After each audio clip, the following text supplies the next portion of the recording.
Daylan, the Healer. 1168-74. Ang mga pangalan po na nandito ay galing sa mga name generator. Kaya kung meron man pagkakatulad sa mga pangalan ng totoong tao o lugar, ito ay tunay na hindi sinasadya. Ikaw, hintayin mo ako. Nag-iwan ng malupit na pangungusap, nadulas si Hank sa kawalan ng pag-asa. Alam niyang kahit ipilit niyang manatili, biro lang iyon, at hindi na siya protektahan ni Rita, baka aalagaan na naman siya ng lokong si Carter na iyon. Si Carter ay isang baliw, wala siyang lakas ng loob na guluhin siya ngayon. Nang makita si Hank na nadulas sa hagdanan, ang mga ekspresyon ng lahat ay medyo kakaiba, dahil ito ang unang pagkakataon na nakita nila ang nakakahiyang hitsura ni Hank. Hindi maibaba ni Alexis ang kanyang mukha. Carter, kontento ka na ba sa akin ng ganito? Pagkatapos gawin ito, malamig na tumingin si Rita kay Carter at sinabing. Hindi nagsalita si Carter, tumingin lang kay Daylan. Gayunpaman, hindi umimik si Daylan, at humakbang muli, naglakad patungo sa hagdan. Kuya Daylan. Nagbago ang ekspresyon ng mukha ni Carter at hinabol niya ito. Bakit ang bilis maglakad ng kaibigan ko? Ngunit sa oras na ito, biglang lumitaw ang isang figure sa harap ni Daylan, kung hamarang si Roo sa kanyang daraanan, ngumiti siya at sinabing. This is the first time I come to Northland Place, why don't you sit down and drink a glass of wine, know each other? Ang lalaki ay nakasuot ng isang yin-yang robe, may dalang isang pitchwood sword, ang kanyang mga mata ay bahagyang nakataas, at tumingin siya kay Daylan at nakangiting sinabi, ang kagandahan ay nasa harap, bakit napakatigas ng kapaligiran? Bukod dito, ito ay hindi isang malaking contradiction, ito ay isang maliit na bagay lamang, ano ang masasabi mo, kaibigan? Hi! Little Celestial Master Mingjun Duen. Nagbago ang ekspresyon ng lahat. Mingjun. Hindi ka ba pumunta sa puntod, bakit ka bumalik? Nang makita ang taong dumating, tumitig din si Carter at nagtanong. Yung puntod. Kumislap ang mga mata ni Daylan, at dahan-dahan niyang sinabi, gusto kong malaman ang ilang impormasyon tungkol sa mga libingan na iyon. Okay. Paimpil ring ngumiti si Mingjun at sinabing, maupo ka, dahan-dahan tayong mag-usap. Nang marinig ito, ayaw umalis ni Daylan, tumalikod siya, bumalik sa kanyang orihinal na posisyon, umupo at tinanong siya ngayon na may halong tawa, Rita, dapat pa ba akong maupo dito? Medyo napahiya si Rita, ngunit naiintindihan na rin niya ngayon na si Daylan ay tila hindi tulad ng iniisip niya noon, isang supporting role lamang sa tabi ni Carter. Kung ganoon, talagang hindi nararapat para sa kanya na paboran si Hank noon. Sa pag-iisip nito, bilang nakatatandang kapatid ni Northland Place, itong Rita ay isa pa ring kayang bayaran ito. Nagkasala ako noon, patawarin mo sana ako. Espesyal kong inihanda ang isang baso ng aking Northland Place teen wine, at sana ay tanggapin ito ng nakangiti. Sabi ni Rita, bahagyang tumapik sa ebony table, at biglang may lumabas na gurgling sound, nakita ko na sa harap ni Daylan, biglang lumitaw ang isang secret cell. May isang maliit na bote ng fine wine sa loob nito. Ang katas ng alak ay maliwanag na parang apoy. Dongyang wine. Naningkit ang mga mata ng lahat, ngunit nagpakita sila ng takot at pananabik. Ang pangambay ang Dongyang fine wine na ito ay masyadong malakas, kahit na inumin nila ito, mahihirapan silang matunaw ito sa loob ng 10 araw at kalahating buwan, at ang hinahanap nila ay natural na ang Dongyang fine wine na ito ay may mahiwagang epekto ng pagsusubo sa katawan, na lubhang mahalaga. Masarap bang alak itong Dongyang? Tinitigan ni Daylan ang maliit na kaldero ng alak, ngunit hindi pa niya ito iniinom. Sa pagtingin pa lamang nito, naramdaman na niya na ang alak na ito ay dapat tikman, at siya ay nagkaroon ng ganoong pagnanasa. Eksakto, ito ang Dongyang wine mula sa aming Northland Place. Isang baso ng manipis na alak, papayag ba ang iyong kaibigan na tanggapin ito?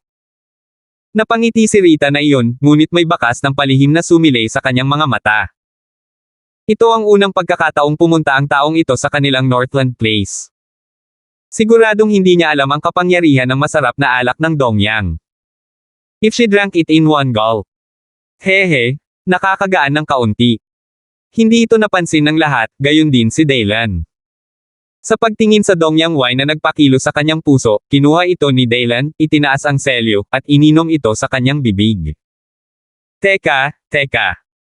Bahagyang nagbago ang mukha ni Mingjun, at pagkatapos ay naalala niya na ang alak ng Dongyang ay hindi maaaring lasing ng ganoon, ngunit nang mag-react siya sa oras na ito, huli na ang lahat. Nainom na ni Daylan ang Dongyang wine na iyon ng sabay-sabay. Ano ka ba? Ayos ka lang ba? Binago din ni Rita ang kanyang mukha, at ang kanyang mukha ay medyo naguguluhan. Akala niya ay si Daylan ay hihigop ng husto, ngunit hindi niya inaasahan na ito ay mawawala sa isang lagok. Kung ang maliit na bote ng Dongyang fine wine na ito ay sumabog, hindi nito kakayanin ang totoong buhay na ikalimang layer na monghe. Eto ang gulo.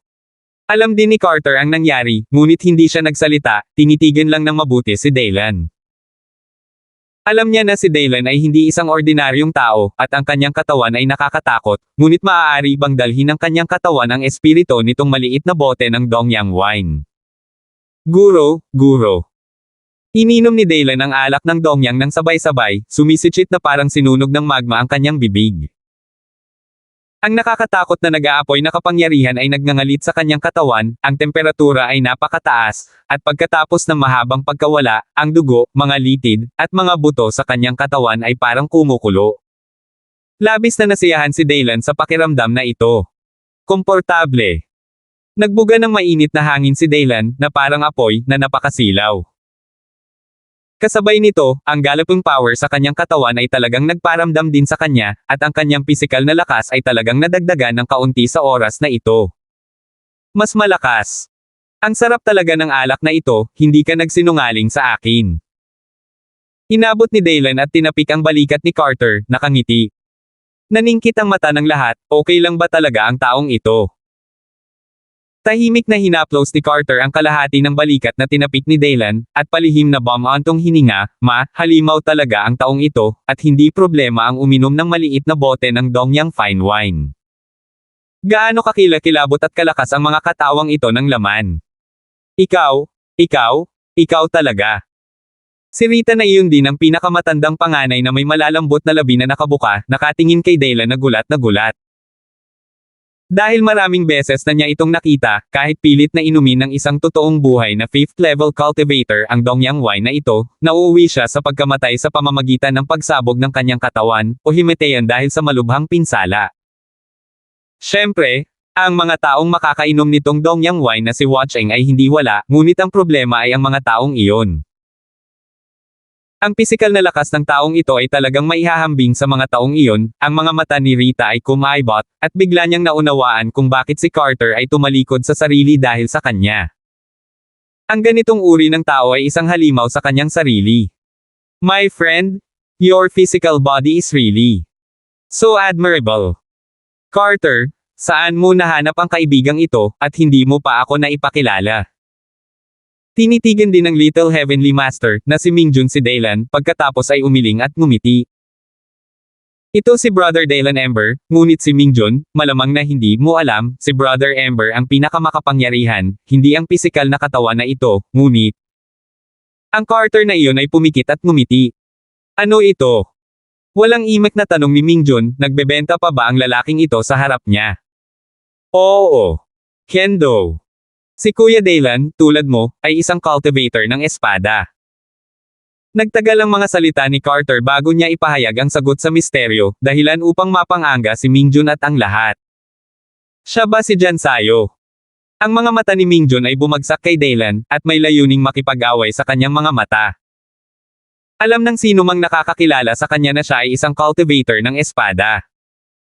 Kung nakakita o nakarinig siya ng isang makapangyarihang magsasaka ng espada, hahamunin niya ito sa lahat ng paraan. At ngayon, sa mga nakababatang henerasyon sa Dunhill City, ang nag-iisang cultivator ng espada na hindi niya mapanalunan ay ang Dark Demon Kui family, Darksword Casper. Darksword Casper, totoong kendo monster ang lalaking ito. Kilala bilang Dunhill City sa loob ng libu-libong taon, ang unang kapatid na Ember, kunin ang kalayaan, dahil lahat sila ay mga cultivator ng espada, bakit hindi magkumpara at makipagkompetensya? Sa oras na ito, tumayo si Mingjun at sinabing dahan-dahan, ang Pitchwood Sword sa likod niya ay nagpakita ng nakasusuklam na layunin ng espada, at ang kulog ay kumikislap, lalo na ang takot. Ang Heavenly Master ang namamahala sa kulog, at ang pamamaraan ng pagkontrol ng kulog gamit ang isang kamay ay masasabing napakahusay. At ang Tianchi Thunder Swordsmanship na isinagawa ng Mingjun na ito ay ang pinakamatanda at ang pinakamataas sa kanila na may walang katapusang kapangyarihan. Alam ko na, haha. Hindi inisip ni Carter na malaking bagay na panoorin ang kasiyahan, ngumiti siya at sinabing, Kuya Daylan, suportado kita sa pag-iisip, para lang makita at makita ng taong ito, ano ba't may mga tao sa labas at may mga langit sa labas. Hindi nakaimik si Daylan, ngunit hindi niya masyadong kinasusuklaman ang Mingjun na ito, at hindi masamang matuto sa isa't isa. Hindi siya agad tumanggi, at sinabing, well, right here. Ang tagapagsalita ay hindi interesado sa nakikinig, nakikita na si Daylan ay aktwal na lalabanan siya sa itaas na palapag ng Northland Building, at ang sinabi ni Carter, may mga tao sa labas ng mundo at langit sa labas ng mundo. Saglit na kumislap ang mga mata ni Mingjun, bumangon siya at bahagyang iniyuko ang kanyang mga kamay kay Daylan, at sinabing, Mingjun, Tianshitang ng Danhill City, pakiusap, maliwanagan ako, kapatid na Ember. Bumagsak ang tinig, at biglang nagkaroon ng walang hanggan na kulog sa kanyang katawan, siksikan, mga pilak na ahas na nagsasayaw ng ligaw, at sa ilalim ng pagkakabit ng layunin ng espada, siya ay talagang nakabaon sa isang napakaliit na lugar. At ang antas ng panganib sa lugar na iyon ay talagang nagpatayo ng mga balahibo ng mga tao sa isang iglap, gumagapang. Ikaw. Nag-alinlangan si Rita, ngunit nang maramdaman niya ang nakakatakot na espada na naglalayon kay Mingjun at sa kanyang pangunawa kay Mingjun, naunawaan niya na walang magagawa, at tiyak na imposibleng pigilan ito sa oras na ito, at agad siyang umiling ng walang magawa. Umiling siya, bumaantong hininga. Forget it. Hindi naman kasi hindi naayos yung Northland Building nila, on the contrary, maraming beses na silang na-repair kaya ayon. Matapos magkaroon ng ganoong ideya, natawag din ang kanyang atensyon kina Daylan at Mingjun sa pamamagitan ng kanyang konsentrasyon. Obviously, sobrang curious din siya, anong klaseng kendo cultivation ang gagawin ng taong ito na makakainom ng dongyang wine sa isang lagok ng walang insidente. Paano ito kumpara sa halimaw na si Mingjun? Sa pagtingin sa larangan ng digmaan sa oras na ito, lahat ay tumayo at umalis sa kanilang mga posisyon, ang ebony table ay lumiit sa lupa, nag-iwan ng espasyo para sa kanilang dalawa. Itinuon ni Little Celestial Master Mingjun ang kanyang mga mata kay Daylan at sinabing dahan-dahan, Brother Ember, mag-ingat. Sa susunod na segundo, humakbang siya pasulong, at tila walang katapusang kulog na sumisipol sa kawalan, ang enerhiya ng espada ay nananatili sa paligid, na nagdulot ng nakakagulat na kulog, ang layunin ng pagpatay ay napakatalam. Gamit ang isang espada, hinugot ng munting Celestial Master na si Mingjun ang Peachwood Sword sa likod niya at nilasla si Daylan gamit ang isang espada. Siya ay maituturing na nasusukat, alam na ito ay hindi isang labanan ng buhay at kamatayan, ngunit isang talakayan, kaya siya ay gumagamit lamang ng mga espada at ginagamit lamang ang layunin ng espada, ngunit gayon paman, ang espadang ito ay pinutol mula sa kanyang kamay ni Mingjun, ito rin ay nasa karamihan. Ang mga mata ay naging lubhang kakaiba. Ang espada ay tila ang sentro ng larangan ng pangitain, at ang layunin ng espada na nilamon ay ginawa ang lahat ng nasa harap nito na naging isang puyo ng tubig ng pagkawasak at mga bagyo. At sa puyo ng tubig na iyon, isang espada ang tumakas, mabilis na parang kidlat, at dumating na may kakilakilabot na kapangyarihan. Nakaramdam ng pressure, pinaikit ni Daylan ang kanyang mga mata, pagkatapos ay tumawa kaagad, at nang itinaas niya ang kanyang kamay, binaril din niya. 116. Dahil hinahanap siya ng kabilang partido para ikumpara ang mga espada, hindi nahiya si Daylan na kunin ang chi ni Zeshao para aibuli ang iba. Nakita ko na bahagyang gumalaw ang kanyang palad, at sa isang iglap, ang dulo ng mga daliri ng 5 daliri ay tila may nakakagulat na matalim, nakamamatay na aura na namuo at lumalabas. Ang kapangyarihang iyon ay napalitan ng liwanag ng espada, na nakaharap sa pag-atake ni Mingjun mula sa malayo, isang nakakatakot na aura ay maaaring sumabog anumang oras. Napakalakas ng sword intent ng lalaking ito.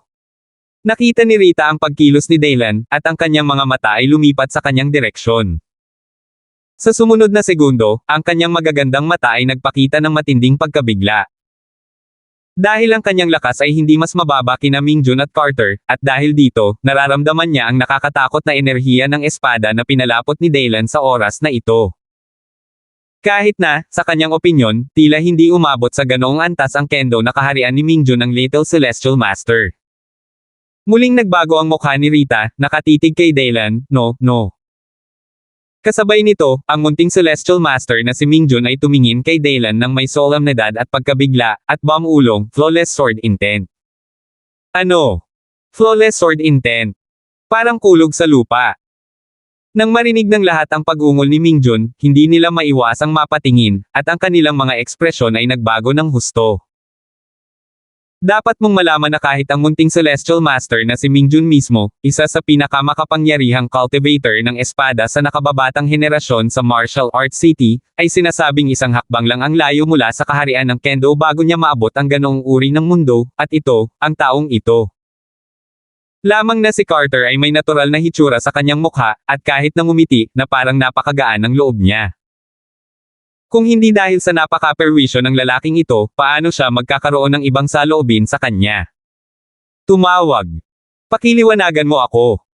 Kasabay nito, ang munting Celestial Master na si Mingjun ay huminga ng malalim at nagpakawala ng malakas na sigaw. Biglang, libu-libong mga espada at 10,000 mga espada, ang liwanag ng espada na sapat na upang mapunit ang hangin, ay direktang ang espada ng pitchwood na natipon sa kanyang kamay. Umakyat na glaslas, ang espadang iyon ay tila tumagos sa kawalan at pinutol ang lahat. Sa isang iglap, ang mga tao ay tila walang nakikita sa kanilang larangan ng paningin. Tanging ang tibak na iyon ang naging kawalang hanggan. Talagang makapangyarihan ang espada ni Little Celestial Master. Nanliit ang mga mata ng mga tao, at labis silang nabigla, dahil ang espadang ito ay tila nagpaparamdam sa kanila ng sarap ng kawalan ng pag-asa at inis. Boom! Boom! Dumadagindong. Kasabay nito, maging ang pangunahing katawan ni Northland Place ay nagsimulang manginig. Boom! Gayunpaman, sa sandaling ito, ang kakaibang presyon ng hangin na mahirap maunawaan ng lahat ay yumanig, at sa isang iglap, ang nakakatakot na labis na kapangyarihan ay direktang nawala. Ang espada ng munting Celestial Master na si Mingjun ay bumukas, at ang liwanag ng espada ay nabasag sa mga bituin, naglaho sa hangin, at kasabay nito, may puting anino na kasing laki ng hinlalaki ang nananatili sa harap ni Mingjun sa oras na ito. Ang distansya sa pagitan ng mga balat, natatakot ako na kailangan lang nitong sumulong ng kaunti, at madali itong mapatay. Mukhang malaki ang agwat. Paano ito posible? Ibinuka ni Rita ang kanyang bibig, hindi makapaniwalang nakatingin sa eksenang ito. Hindi lang siya, kitang-kita lalo na sa mga mukha ng ibang tao sa panahong ito. Ang maliit na Tianshi Mingjun ni Tianshi Tang, isa sa 3 pinakamakapangyarihang cultivator ng espada sa kabataang henerasyon ng Dunhill City, ang kanyang kapangyarihan sa pakikipaglaban ay maaari pang makapasok sa nangungunang 10 pangkalahatang, hindi mas mahina kaysa kay Brother Cartery, ngunit ngayon ay isang galaw na lang, at matatalo na ang munting Celestial Master na si Mingjun. At ito ang swordsmanship na galing niya. Paano mo nagawa? Tinitigan ng munting Celestial Master na si Mingjun si Dylan at nagtanong. Ngumiti si Dylan at itinaas ang kanyang kamay, ang hindi nakikita at malakas na presyon ay biglang lumitaw muli sa itaas na palapag, lumitaw ang mga bitek sa lupa, ngunit ang taong nakatayo sa itaas nito ay ganap na hindi nasaktan. Naiintindihan mo ba? Matapos gawin ang lahat ng ito, nagtanong si Dylan. Hindi ko maintindihan. Kumunat ang noo ni Little Celestial Master Mingjun. Siya ay nagtatanim ng mga espada sa loob ng maraming taon, ngunit sa oras na ito ang hindi maipaliwanag na paggalaw ni Dylan ay nagparamdam sa kanya ng ganap na hindi pamilyar. Halatang kendo lang, pero ano itong aura, mapilit na bagay. Nakaramdam ng pagkalugi si Mingjun. Kung gayon alam mo ba ang pangalan ng kaharian ng Kendo sa likod ng Jianyi? Nang makitang hindi naiintindihan ni Mingjun, binago ni Dylan ang kanyang mga salita at nagtanong. Potensyal ng espada. Kumunat ang noo ni Mingjun. Alam niya ang tungkol kay Jianxi, ngunit ano ang kinalaman nito kay Jianxi? Well, magandang malaman. Tumango si Dylan at sinabing, ito ay talagang napakasimple. Ang mga landas na tatahakin ko ay napakakomplikado, hindi lang ang landas ng Kendo, kaya hindi ako masyadong maabala at tumutok sa landas na ito. Ang marinig ang mga taong ito ay hindi maiwasang mapalaki ang kanilang mga bibig, hindi alam kung paano ilarawan ang kanilang kalooban. Sa sobrang nakakatakot na kaharian ng Kendo, talagang sinabi ni Dylan na hindi siya nag-aaral sa ganitong paraan. Ano ito? Ngunit nang bigla nilang maalala ang nakaraan, ininom ni Dylan ang Dongyang wine sa isang lagok, ngunit hindi niya napigil ang tumahimik muli. Kung ordinaryong katawan lang, paano nito titiisin ang bangis ng Dongyang wine? Kasabay nito, nagpatuloy si Dylan, kaya pinasimple ko ang pag-aaral ng aking nakita. Ang aking kasalukuyang kaharian ng Kendo ay ang antas ng walang kamali-mali na layunin ng espada, at ang susunod na hakbang ay ang makapasok sa larangan ng potensyal ng espada, at ano ang tungkol sa kaharian ng kapangyarihan ng espada. Hindi ko alam, ngunit tulad ng ipinahihiwatig ng pangalan, kapangyarihan ng espada, maaari ba itong maging kapangyarihan ng sword? Sa pakikinig sa mga salita ni Dylan, hindi napigilan ni Mingjun na ibuka ang kanyang bibig, hindi makapagsalita ng mahabang panahon. Dapat ay dahil hindi niya talaga inaasahan na masasabi ni Dylan ang ganoong bagay. Sa tapat, ang pagkaunawa ni Dylan sa Kendo ay batay sa script. Posterin ng espada, paano mo sasakupan at ilarawan ang estadong ito, pagkatapos ay direktang gagawa ako ng mga tagumpay sa lugar na ito. Kung gayon kung iyon lang ang paraan upang pagsamahin ang layunin ng espada sa kapangyarihan at aura, iyon ba ang layunin ng espada? Kumunat ang noo ni Mingjun at bumulong. Well, malalaman mo kung susubukan mo. Nagtaas ng kilay si Dylan at nakangiting sinabi. Nanginginig ang buong katawan ni Mingjun, at ang kanyang mga mata ay direktang nagyelo. Actually, I personally think na minsan hindi na kailangang mag-isip masyado, try mo lang. Kahit bagsak, walang talo. Ngumiti si Dylan at sinabing, ito ang ilan sa aking mga insight, para sa sanggunian lamang. Saglit na natahimik si Mingjun, at pagkatapos ay nakita siyang bumangon, yumuko siya ng malalim kay Dylan, at sinabing, kung may pagkakataon siyang umakyat pa sa hinaharap, Kuya Dylan, napakabait mo sa akin. Salamat. Nang matapos siyang magsalita ay nakita niyang yumuko ito at muling yumuko, at dahan-daang umatras hanggang sa makarating sa hagdanan bago tumalikod at umalis. Hoy! Hoy, kalimutan mo na. Gusto ni Dylan na maghintay si Mingjun. Gusto sana niyang magtanong tungkol sa mahiwagang puntod, ngunit halatang na-touch ang kabilang partido matapos itong tawagin, kaya malamang ay wala siyang pakialam. Higit pa rito, ang pagtatanong ay isa ring no-brainer. Sa pag-iisip nito, walang magawang umiling si Dylan, tumingin kay Carter sa hindi kalayuan, at sinabing, dapat ba tayong pumunta rin? Huli na para magulat ngayon. Kung ganoon. Tiningnan ni Carter ang lagay ng panahon sa labas ng gusali, bumangon, at sinabing, Rita, dahil iyon ang kaso, pagkatapos ay aalis na tayo. Bakit hindi ka maupo ulit? Bumabalik si Wixen sa gabi, may dalang mga kandila at ilaw, magagandang alak at mga dilag, maaari rin kitang ipakilala kay Kuya Dylan. Naisip ni Rita na si Dylan ay galit pa rin sa kanya, at mabilis na sinabi. Matatalo pa nga ng ganoong tao si Mingjun, at mas mabuting manalo sa ilang relasyon. Hindi. May iba pa talaga akong gagawin. Tsaka, Rita, pwede mo ba akong ipagbili ng Dongyang wine mula sa Northland Place? Umiling si Dylan at biglang nagtanong. Dongyang fine wine. Bahagyang nagulat si Rita, at sinabing, kapag natimpla na ang alak na ito, mapupunta muna ang major forces sa ilan, kaya ngayon wala na tayong masyadong stock sa gusali. 10 bote, sapat na ba? 10 bote. Kumunat ang noo ni Dylan at sinabing, medyo. Babalik ako at kukuha ako ng para sayo, mga 10 bote yata ang makukuha ko. Sumingit si Carter. Malapit na yan. Tumango si Dylan. Itatango na sana ni Carter ang kanyang ulo nang biglang, isang daloy ng liwanag ang lumipad mula sa langit at diretsyong nahulog sa kanyang mga kamay.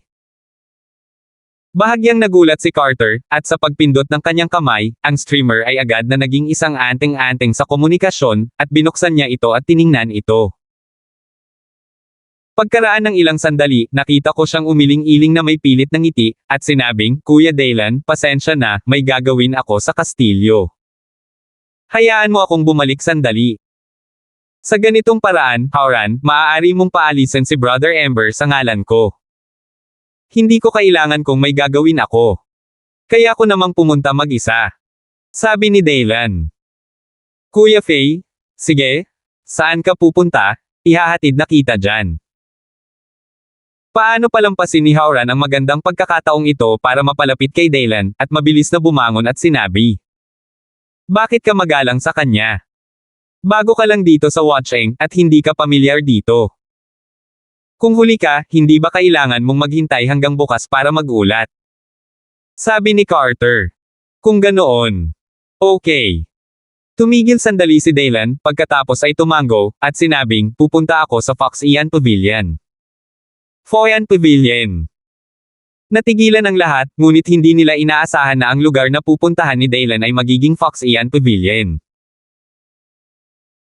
Ang Fox Ian Pavilion na ito ay hindi masama kung lalabas ka sa Dunhill City, ngunit kung ikaw ay nasa Dunhill City, maaari lamang itong ituring na second-rate, hindi kasing ganda ng Tianchi Hall, hindi kasing ganda ng Lan Family, hindi kasing ganda ng Northland Tower, at higit pang incomparable sa apat na pangunahing puwersa. Anong ginagawa mo dyan? May gusto ka bang bilhin, pero kung may bibilhin ka, bakit mo nasabing report? Nataranta ang lahat, ngunit walang nang-ahas na magtanong. Pagkatapos ay binili ni Daylan ang 10 bote ng Dongyang Fine Wine sa ilang halaga, at tumungo sa punong tanggapan ng Foxy Anch sa ilalim ng pamumuno ni Howran. Brother Daylan, ang regional na lungsod na kasalukuyang kinaroroonan natin ay nasa gitna ng Dunhill City, at kung tama ang pagkakaalala ko, ang Fox Ian Pavilion ay dapat nasa kanluran, at kailangan nating kunin ang teleportation array para makarating doon. Pinangunahan ni Howran ang daan, habang sinabi. Tumango si Daylan, at pagkatapos ay biglang lumubog muli ang kanyang mukha. Lumabas ka, kawili-wiling itago. Huminto si Daylan at mahinang nagsalita, na may bahid ng panlalamig sa kanyang tono, na nagpabago sa mukha ni Howran na nangunguna sa daan. Kasabay nito, sa kadiliman sa dulo ng kalye, ilang mga figure ang lumabas. Noon, ang kanilang kamalayan ay tumitingin kay Daylan ng walang ingat, kaya madali silang nahanap ni Daylan. Siyempre, ang mga taong ito ay tila walang balak na magtago. Tignan mo ito, parang nakadirekta sa kanya. Haha, nginisyan ni Daylan. May kung anong killing intent sa puso ko. 1170. Sino ka? Hindi ko alam kung saan ito, ako ang Golden Tiger Gang. Malamig na sumingot si Howran at tumayo. Gayunpaman, ang mga mata ng mga taong iyon ay wala sa kanya mula simula hanggang wakas. Nakita ko ang kanyang mga mata na malamig na nakatutok kay Daylan, at hinawakan ang tenga ng isa't isa, siya ba iyon? Ang mga salita ay puno ng paghamak. Let's go? This has nothing to do with you. I warned you, huwag kang manggulo. Ang isa sa mga taong iyon ay humakbang pasulong, tumingin kay Howran ng masama, at sinabi. Anong ibig mong sabihin? Ang mga mata ni Howran ay lumubog, at naramdaman niya ang isang malakas na aura na lumalapit sa kanya, at hindi niya maiwasang magbago sa pagkagulat, Reality Realm 5th Player. Lahat ng mga taong iyon ay nanunuya, sa halip na tumingin kay Howran, ang kanilang mga mata ay bumaling kay Daylan, at mahinang nagsabi, ikaw, sumama ka sa amin. Buong ayos ang tono ng, parang hindi niya iniisip kung tatanggihan ba sila ni Daylan, hindi naman siguro siya naglakas loob na tanggihan sila. Pangkalahatan. Umalis ka na. Gayunpaman, nang marinig ni Daylan ang mga salita, uminom lang siya ng bahagya, na para bang nakakita siya ng kuting at tuta, at sinabihan silang umalis. Umalis ka na. Isang kislap ng nakamamatay na malamig na liwanag ang kumislap sa mga mag-aaral ng mga taong iyon, at isang malakas na hininga ang tumagos, ang tunay na kaharian ng ikalimang layer. Ang lakas talaga ng iilang taong ito ay ang ikalimang layer ng totoong mundo. Bagamat ang Earth Marshall City ang pinakamalaking lungsod sa Outer Domain, itong totoong buhay na eksperto sa ikalimang antas ay hindi isang Chinese na repolyo, at sa oras na ito, napakarami na. Ano ba sila? Nakakatuwa, ganito talaga, tapos kami lang ang mag-aagaw sayo. Ang isa sa kabilang partido ay nanunuya, hawak ang isang nakakatakot na apoy sa kanyang palad, humakbang pasulong, at biglang kumalat ang mga putik ng apoy patungo kay Daylan, lubhang nakakatakot. Saglit na nanginig si Howran, ang kanyang mga mata ay nagpapakita ng pagkamuhi. Bagamat mayroon siyang kapangyarihang panlaban sa ikatlong antas ng totoong mundo, malayo pa rin siya sa figure ng ikalimang antas ng totoong mundo. Halika sa likod ko. Sa sandaling ito, isang figure ang humakbang pasulong, at pagkatapos ay sa isang alon, ang apoy ay agad na nawala sa kawalan. Kaagad, naningkit ang mga mata ng mga taong iyon, at ang panggigipit kay Howran ay lubos na naibsan. Maaari mo bang harangan ang apoy ko? No wonder, young master, he will let us come in person. But, do you think this is enough? Ngumisi at bumulong ang lalaki, punong-puno ng momentum ang buong katawan, at handa na siyang kumuha ng panibagong shot. Master He, galing ka ba sa pamilya Lan? Nahanap niya si Lan. Mabilis na tumugon si Howran at sinabi kaagad. Pamilya Lan. Kumunat ang noo ni Daylan, at agad na nag-inat, na nagpapakita ng dampi ng lamig. Talaga, tila may mga nagtatagal na lalaki sa lahat ng dako. Nakakainis kaya. Nagkatinginan ng iilang tao at pinandilatan ang lalaking nagsabi ng leak. Kaagad, lahat sila ay humakbang pasulong at pinalibutan si Daylan. Sa susunod na sandali, isang kakilakilabot na puwersa tulad ng isang bagyo ang umuungal patungo kay Daylan.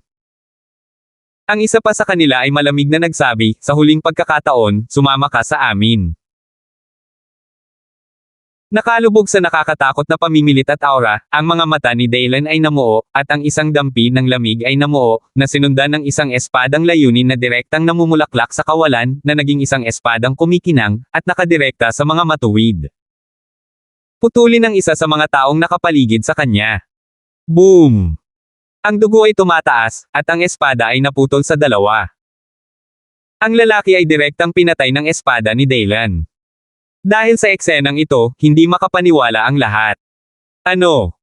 Ang mga tinig mula sa mga nanunood sa di kalayuan ay lubhang nakakagulat. Dapat mong malaman na siya ay isang tunay na buhay na dalubhasa sa ikalimang antas, ngunit ngayon siya ay pinugutan ng ulo ng isang taong may sword glow. May sneak attack man, sinasamantala ang hindi inaasahang kadahilanan, pero ito, masyado ng exaggerated, di ba? Ano? Paano ito posible? Sa dilim ng kanto ng kalye, natigilan si Lanhi nang makita ang tagpong ito. Hindi niya inaasahan na magagawa ni Daylan na patayin ang totoong buhay na mga karakter sa ikalimang antas ng kanilang pamilyang Lan gamit ang isang espada. Ngunit pagkatapos nito, ang kanyang mukha ay naging kakilakilabot, at siya ay nagngangalit ng kanyang mga ngipin. Go! You don't have to catch it, just kill it. Ako ang mananagot kapag may nangyaring masama.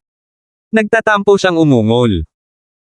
Ang 5 real-life 5-level expert na ito ay kanang kamay ng kanyang kapatid, kanang kamay, ngunit ngayon ay patay na sila, kung alam ng kanyang kapatid, tiyak na hindi siya makakagawa ng pagbabago. How dare you pumatay ng tao? Natigilan ang mga mag-aaral ng totoong buhay na mga master sa ikalimang antas ng pamilya Lan, at pagkatapos ay tinitigan nila si Daylan ng walang awa na mga mata at sinabing. Sinulyapan ni Daylan ang mabangis na mukha ni Lanhi sa dulo ng kalye, puno ng hangarin na pagpatay, bahagyang ngumuso, muling bumaling ang kanyang mga mata sa mga taong iyon, at mahinang sinabi, papatayin lang ang aso. Kung hindi dahil sa aso, itigil mo ito. Ano ang ginagawa mo sa harap ng kalsada? Napakagaling. Ang mga taong iyon ay tumigil saglit, at pagkatapos ay lumabas ng sabay-sabay, ang nakakatakot na totoong buhay na ikalimang layer na presyon ng langit ay pumuno sa hangin, at sa parehong oras, isang puwersa na may layuning pumatay ay nakadirekta din kay Daylan. Sidecam. Pinaikit ni Daylan ang kanyang mga mata, itinaas ang kanyang kamay at magsisimula na sana, ngunit sa sandaling ito ay dumating ang isang mahigpit na pagsaway. Tumigil ka. Boom! Kasabay nito, isang kamangha-manghang puwersa ang kumikinang ng maliwanag, na para bang ito ay naging isang walang laman na bagyo upang itali ang 5 totoong tao sa totoong kaharian. Yung pagkaalipin. Sumunod, at nagkaroon ng pagkabigla mula sa lupa, at ang mga sundalong nakasuot ng gintong baluti ay lumabas mula sa dulo ng kalye. Ang isa sa mga nangungunang mga karakter ay may isang napaka-nakakatakot na hininga, at ang tuktok ng ikalimang layered na kaharian ng totoong mundo. Mga bantay ng lungsod. Nagbago ang ekspresyon ng lahat, at saka nagmamadaling umalis, na para bang natatakot silang magkagulo. Ang mga liblib na lobo na gwardya ng lungsod ay kabilang lamang sa mansyon ng Panginoong Lungsod. Kahit na walang gaanong tao, lahat sila ay maaaring maging tay. At kumilos ng napaka-wild, bihira ang oras upang magbigay ng mukha. Hindi ko alam na bawal ang gulo sa lungsod. Sa harap ng mga golden armored soldiers, walang pakialam na naglakad ang isang figure na tila pinuno. Baka sa mga mata ng kalahating bangkay ang pagkagulat. Obviously, kilala niya lahat ng lalaki mula sa pamilya Lan, pero hindi niya inaasahan na isa sa kanila ang namatay.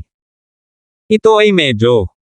Paanong madaling mamatay ang isang eksperto sa ikalimang antas ng totoong buhay? Sino ang pumatay? Tanong niya habang nakatingin sa bangkay sa lupa. Siya. Ang mga tao ay tumingin kay Daylan ng malamig at sinabi. Bakit mo pinatay?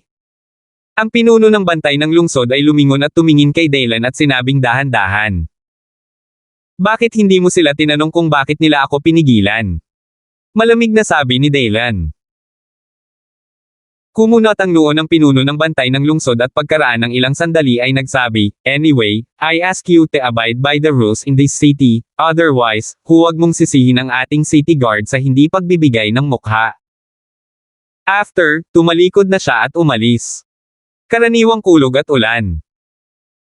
No way, hindi niya alam na ang side na ito ay mga subordinate ni Lanja Alexis, at ang isa pa ay isang taong kayang pumatay sa mga totoong tao. Ang magkabilang panig ay malaking problema, hindi nagkakahalaga ng pag-abala. Kung wala ang mga taong maingay, nakikita ko kung sino pa ang patuloy na tutulong sa iyo. Ang mga taong iyon ay malamig na tumingin kay Daylan at sinabi. Talaga.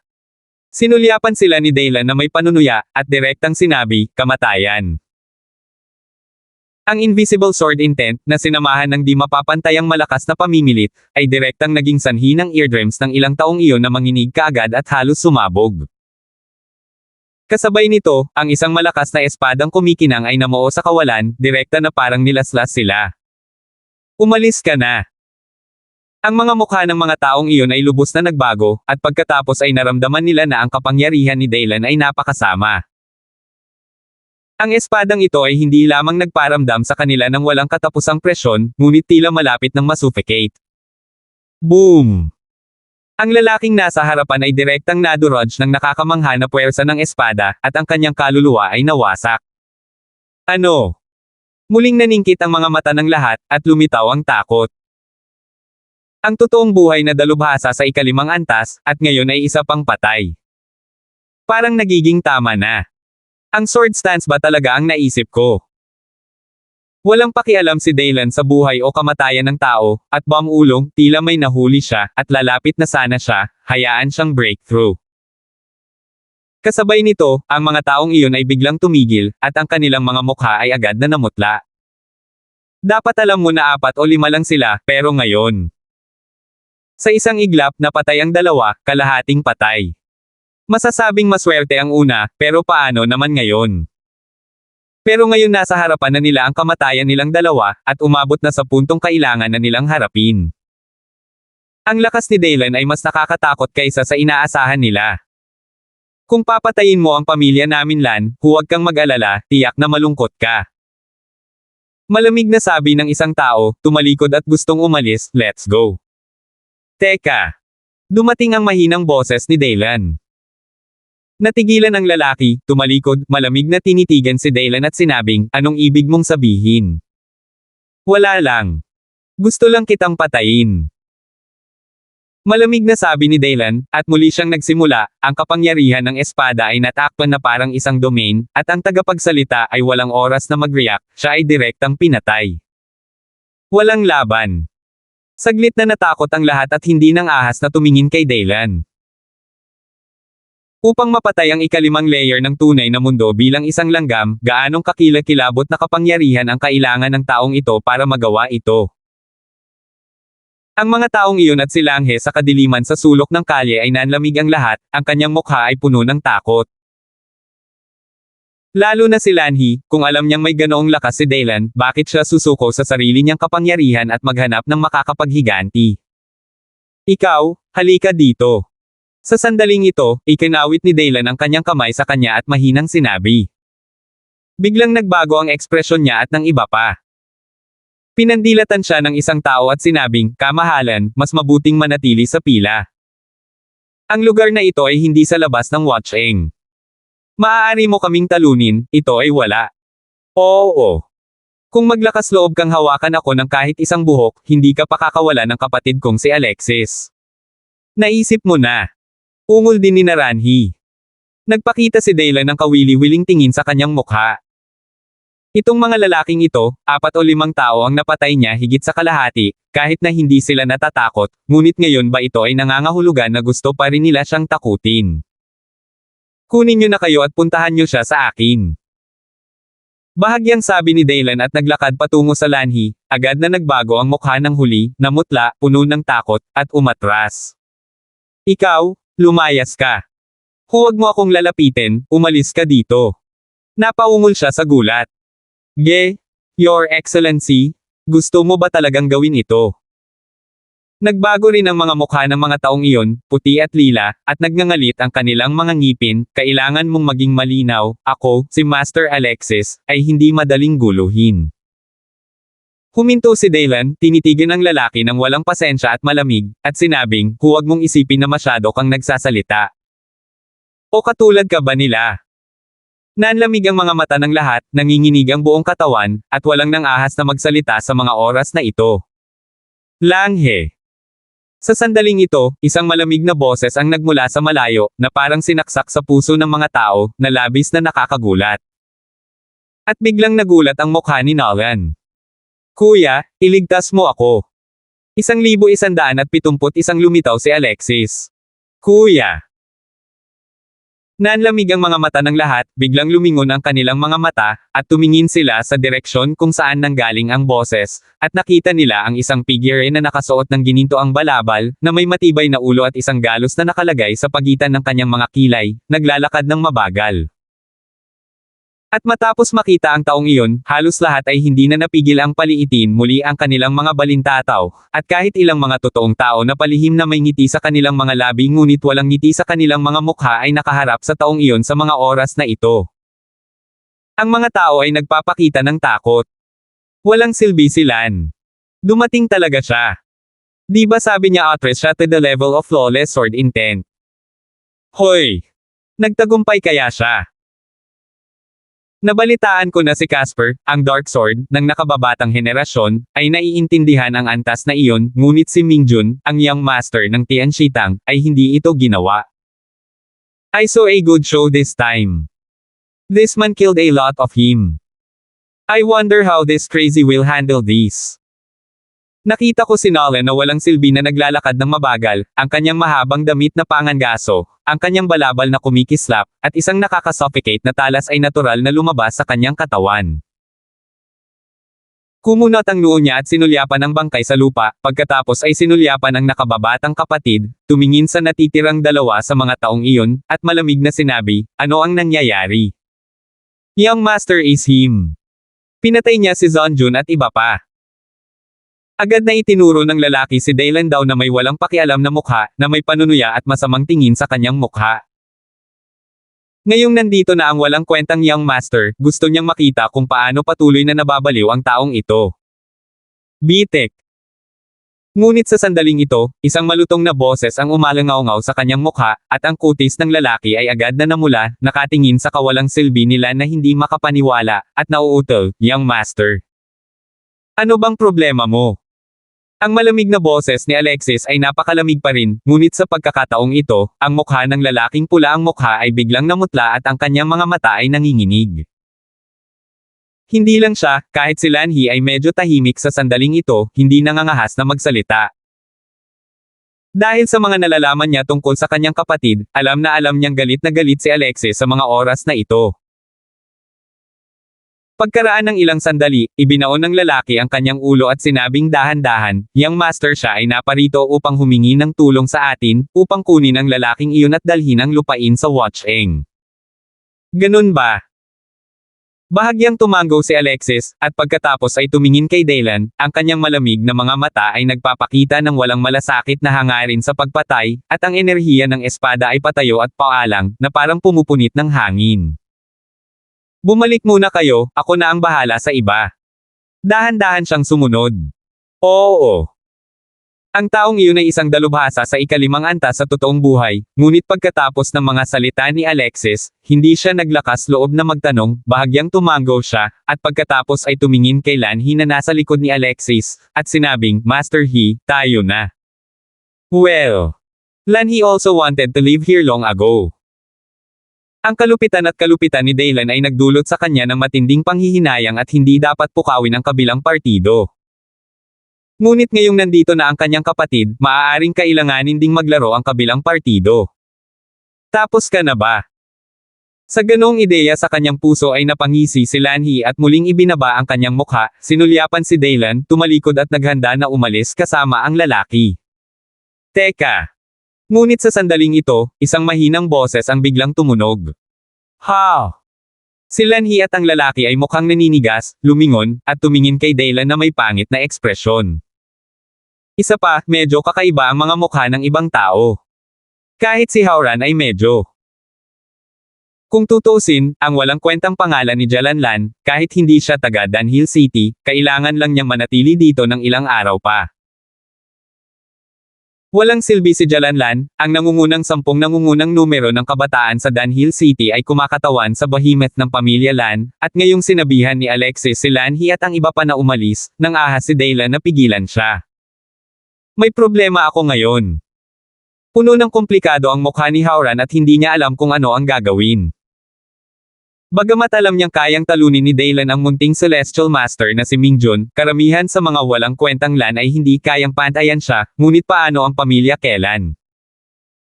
Ano ang dapat kong gawin sa pamilyang Lan sa likod ni Alexis? Kawili-wili. Mayroong maraming mga masters at powerhouses ng lihim, ang mga inapo ng mga dakilang kapangyarihan, na pinapanood ang eksenang ito sa harap nila lahat ay nagpapakita ng isang kawili-wiling kulay. Dahil kung tutuusin, medyo baliw si Alexis, at napakalakas niya.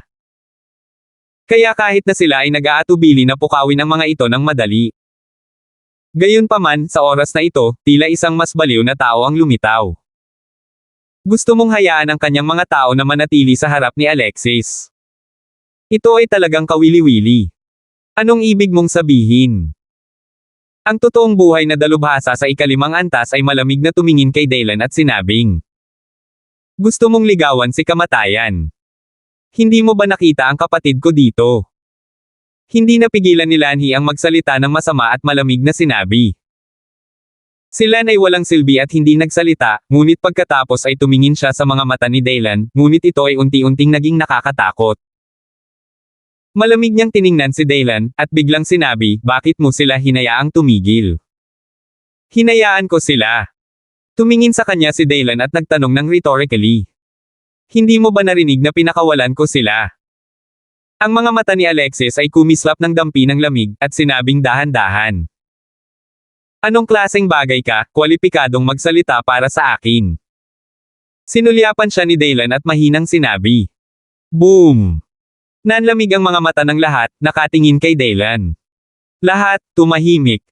Hindi naman baliw ang taong ito diba? At sa wakas ay hindi napigilan ni Alexis ang pagniwi ng kanyang mga mata, tumingin kay Daylan, bumuhos din sa kanyang katawan ang nakakatakot na aura ng kendo. Maraming tao ang nagbago ng kanilang mga ekspresyon at mabilis na umatras.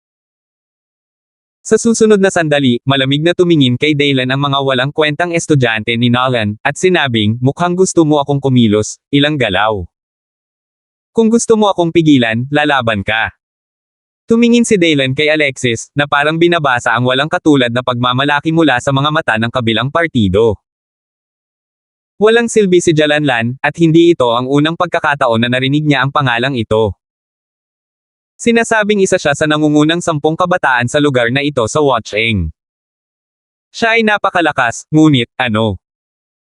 Kasing lakas ni Carter, isa sa 4 na pangunahing puwersa sa lungsod ng Dunhill, isang miyembro ng kuta ng pamilya Chi, isang alagad ng isang makapangyarihang tao, siya ay sapat na malakas upang tumayo sa nangungunang 5 sa bilog ng kabataang henerasyon sa Dunhill City. Hindi ba't kinurot lang ito sa kanya? Gusto mo bang makipag-usap sa kanya sa pantay na katayuan, o makipagbuno sa iyong palso? Okay, sapat na ang magkaroon ng combat power ng totoong monarch level ng maliit na langit. Pero walang silbi ba itong Lan? Siyempre hindi niya ginawa. Pero halatang hindi niya alam iyon. Whoosh!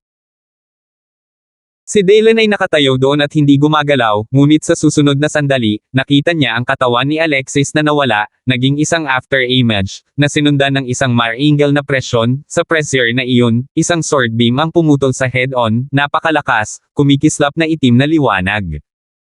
Ito ang Black Magic Light Sword ng pamilyang Lan. Ang mga tao ay nanliit ang kanilang mga mata at sinabi sa takot. Ngunit nang sila ay matakot, isang gatas na puting liwanag at anino ang mabilis na tumama sa liwanag ng espada, at sa isang iglap, ang dalawang puwersa ay nagpisil at naghiwalay, at sila ay nagngangalit pa rin patungo kay Alexis. Bahagyang nagbago ang mukha ng huli, at kumislap ang kanyang anyo, na nakaiwas sa natitirang epekto. Boom! Ang puwersang ito ay tumama sa lupa, ang lupa ay dumagundong at nabasag, at ang mga gusali sa daan ay gumuho kasabay ng dagendong, at ang hindi mabilang na espadachi na mahirap hulihin ng mata ay magkakaugnay at nagkakabit. Nagkapira-piraso, sobrang nakakatakot. Maaari talagang harangan ng taong ito ang walang kwentang sword glow ni Lan. Hindi lang ito nakaharang. Natatakot ako na ang taong ito ay hindi kasing kapangyarihan ni Alexis. Ang mga estudyante ng karamihan ay lumiit, at lahat sila ay nagpakita ng nakakagulat na mga ekspresyon. Ang lakas ni Alexis ay nakakatakot, at siya ay matatag na nireranggo sa nangungunang 10 ng kabataang henerasyon ng Watcheng sa lugar na iyon. Gayunpaman, ngayon ang espada ni Alexis ay hindi lamang nabigo na patayin si Dalen, ngunit nagbigay pa ng ilang mga pakinabang sa kalaban. Paanong hindi nakakagulat? Ha! Kasabay nito, ang inutil na multo ni Lan ay bumalik din sa parehong lugar, at binigyan si Dalen ng isang nagulat na tingin. Hindi niya alam kung nakita ito ng iba, pero alam niya na bagamat hindi niya ito sineseryoso o ginawa ang lahat ngayon lang, medyo napahiya talaga siya sa ganting atake ni Dalen. Ang kakayahang harangin ang kanyang sword beam at pagtataboy sa kanya ay sapat na para tingnan niya si Dalen. Hindi naman masama ang lakas mo, hindi nakakapagtakang madali mong mapatay si Zonjun at ang iba pa. Pagkatapos ay mahinahong sinabi ni Alexis, kasabay ng pagwagayway ng kanyang kamay, isang mahabang itim na espada na puno ng sinaunang kapaligiran ang lumitaw sa kanyang harapan, na natatakpan ng mga pattern, iniunat niya ang kanyang kamay at inalog ito, at biglang ang puso ng lahat ay tila nayanig. Takot na tumingin sa kanya. Pero hindi sapat na dahilan iyon para masaktan mo ako. Go on. Malamig niyang sabi. It's Alexis's Black Light Sword. Isa sa mga bagay ng pamilya Lan. Halatang espada ito, pero ginamit ito ni Alexis, isang kendo practitioner. Sayang. Naningkit ang mga mata ng isang tao at bumulong siya. Lan Family Blacklight Tai daw, isa ito sa mga nangungunang golden magic weapon na maaaring ipagbawal hanggang sa 18 antas. Kahit na sa Dunhill City na ito kung saan ang mga dragon at ahas ay pinaghalo, ito ay sikat at isa sa mga nangungunang kayamanan. Dumilat din si Dalen para tingnan ang gwapong Black Light Sword, ang kanyang mga mata ay nagpakita ng ibang kulay, tila interesado siya sa bagay na ito. Obvious naman na kutsilyo.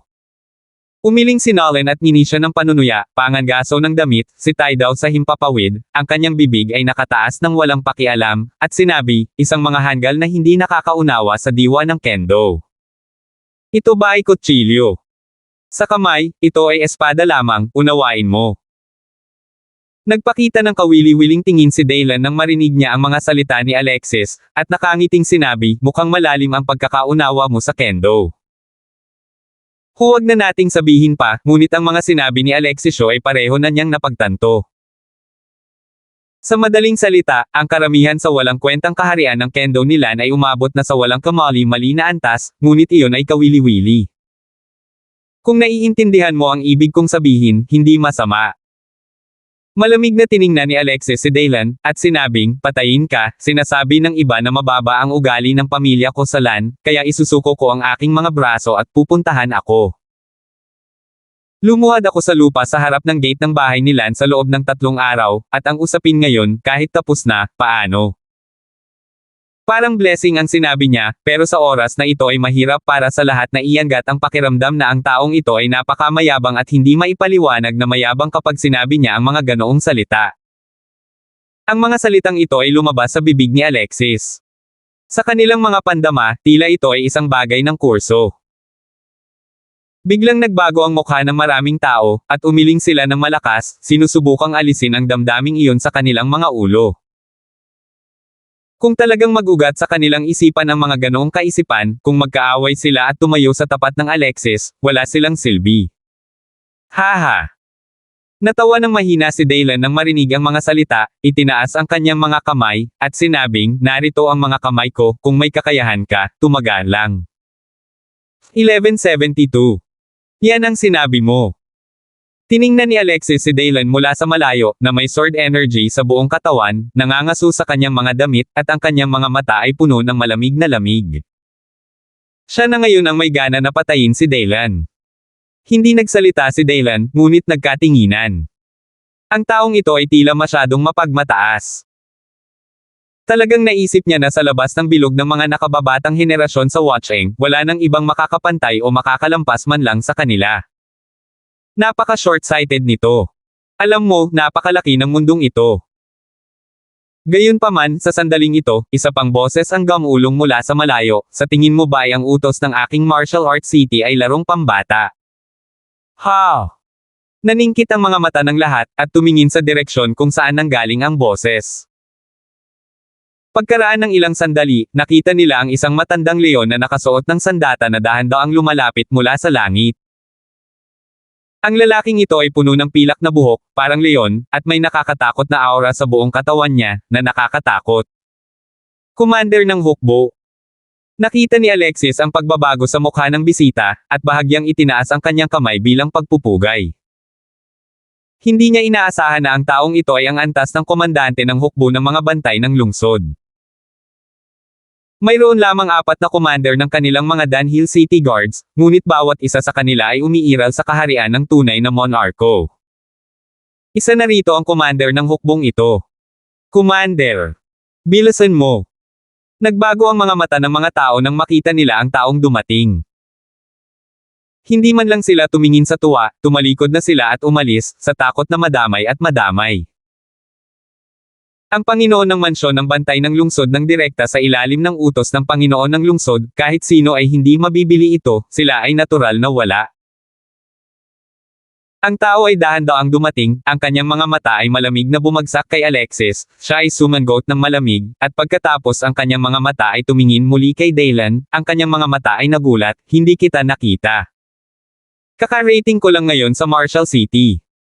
Hindi nakakagulat na hindi mo ako nakita, Commander. Dahan-daang sabi ni Daylan. Ang kanyang mahinahon na mga salita ay nagpalamig sa mukha ng lahat, at nagulat sila. Kung si Daylan ay walang silbi at walang malasakit kailan noon, maiintindihan pa rin nila dahil maaaring walang silbi ang taong ito gaya ni Lan. Lakas, pero paano naman sa pagkakataong ito? Ngunit sa oras na ito, sa pagharap sa pagdating ng isang commander-level na boss ng City Guard Army, isang tunay na tao sa tunay na kaharian ng monarch, pabayaan siya, kahit si Alexis ay ibinaba ang kanyang mapagmataas na espiritu. Bakit kaya niyang ipagpatuloy ang pagiging mahinahon? Hindi ka ba nakakaramdam ng katangahan? Nagulat ang commander ng hukbo kay Daylan, ngunit nalaman niyang totoo ang mukha ng kabilang partido, at nawala ang takot at takot sa kanya. Dahil dito'y hindi niya napigilan ang kanyang mga mata sa bahagyang pagpikit, at malamig na sinabi, kahit ano paman, hinihiling ko sa iyo na sundin mo ang mga alituntunin ng aking Dunhill City. Maiintindihan mo ito bilang isang paalala, at higit pa bilang isang babala. Dahil kung may isa pang oras, hindi na ako magsasalita ng maayos, unawain mo. Kung walang mangiistorbo sa akin, natural na hindi ako magkukusa na saktan ang mga patakaran na dapat sundin. Mahinahong sabi ni Daylan. Sa kanyang kasalukuyang lakas, mayroon na siyang kumpiyansa na maging mahinahon sa harap ng maliliit na makalangit na figure. Oo. Dahan-daang sinabi ni na Alexis na may malungkot na mukha, at idinagdag, gayunpaman, Commander ng hukbo, ang mukha ng aking pamilyang Lan ay hindi madaling matapakan ng napakatagal. Dahil nagpakita ka ng personal ngayon, magagawa mo ba ito para sa akin? Kayong dalawa bilang saksi. Tirik ang mga mata ng lahat, at walang kwenta ang pagtingin kay Lan. Anong saksi? Napapikit din ang commander ng hukbo. Do you dare to go to the blood-killing stage with me? Ang walang kwentang mata ni Lan ay bumagsak kay Daylan at dahan-daang sinabi. At ang tatlong salitang iyon, blood-killing terrace, ay isang bato na pumukaw sa 1,000 alon. Naging magulo ang mga mata ng lahat, at walang kwenta ang pagtitig kay Lan, pero pupunta siya sa stage. Walang kwenta talaga itong orchid. Ano ang yugto ng pagpatay ng dugo? Kumunat ang noo ni Daylan. Maiintindihan mo ito bilang isang labanan ng buhay at kamatayan. Kapag umakyat ka, isang tao lang ang makakaligtas. Ang mga mata ng commander ng militar ay bumagsak kay Daylan at sinabing dahan-dahan, syempre, kung ayaw mo, maaari mo ring tumanggi. Okay, kailan? Gayunpaman, bago siya matapos magsalita, diretsyong tumango si Daylan at nagtanong. Kung hindi man lang siya naglakas loob na ituloy ito, natatakot ako na siya mismo ang magtawanan sa sarili niya, di ba? Very good. Alam kong papayag ka. Nakita ko ang walang kwentang bibig ni Lan na kumikiliti, medyo malamig ang boses, at sinabing, pagkalipas ng 3 araw, hihintayin kita sa blood-killing stage. Siyempre, kung bigla kang hindi maglakas loob, maaari mo ring pag-isipan ito sa loob ng 3 araw. Pag-isipan mo at magpasya. You don't have to use these words to provoke me. Kung gusto mong lumaban, sasamahan kita. Kahit 3 araw pa ang lumipas, o ngayon, ikaw na ang bahala, okay. Kinawit ni Daylan ang mga sulok ng kanyang bibig at mahinang sinabi, na may panunuya. Alam niyang ang hakbang ng kabilang partido ay naglalayong salakayin ang kanyang matalas na puso ng kendo, at patuloy siyang sumulong. Kung ito ay isang tao na nagsasagawa ng mga espada, maliban sa isang maliit na bilang ng mga tao, ang iba ay lubos na pinahahalagahan ito, at mas gugustuhin nilang yumoko kaysa yumoko.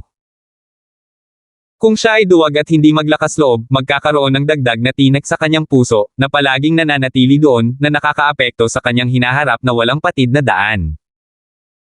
Ang walang kwentang mata ni Lan ay kumislap ng malamig na liwanag. Talagang sinadya niyang pukawin si Daylan, ngunit hindi niya inaasahan na ang ugali ng kabilang partido ay mas matuwid kaysa sa kanya, at tatayo siya kung gusto niyang lumaban, ngunit ang kanyang momentum ay medyo dehado. Pinigilan. Enjoy your last 3 days. Hindi ako makikipagtalo sa'yo. After 3 days, tatapusin ko ang lahat sa dugo mo. Ang mga mag-aaral ni Alexis ay napuno ng itim na liwanag, at iniligpit niya ang itim na liwanag na espada, tumalikod at umalis. Agad namang sumunod si Lanhi at ang iba pa ng walang pag-aalinlangan. Ngayon paanong hindi nila ito makikita, itong si Daylan ay siguradong halimaw na kapareho ng kanilang walang kwentang young master, kapatid. Kung mananatili siya at tinatamaan ng kabilang partido, natatakot ako na mamatay siya nang hindi alam kung ano ang nangyayari. Natahimik ang lahat, nakatingin sa figurang nakatayo sa harap ng commander ng hukbo na may pagkamangha sa kanilang mga mata. Tila gusto nilang itatak ng malalim sa kanilang isipan ang mukha ni Daylan. Bagamat ngayon pa lang, hindi nila akalain na matatalo ni Daylan si Daylan, ngunit sa 3 araw na ito, kung makikita natin muli ang lokong ito, dapat tayong lumihis.